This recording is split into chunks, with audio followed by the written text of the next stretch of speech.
Let's review the sound. It is delightful because it can be found in different ways. Two F's make the sound in the word different.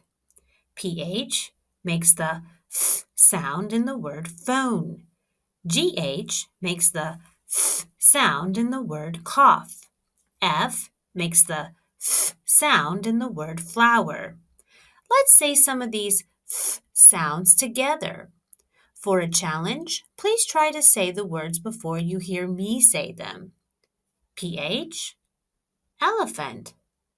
F, fish. GH, laugh. F, frog. GH, tough. PH, phase. GH, enough. Fantastic job!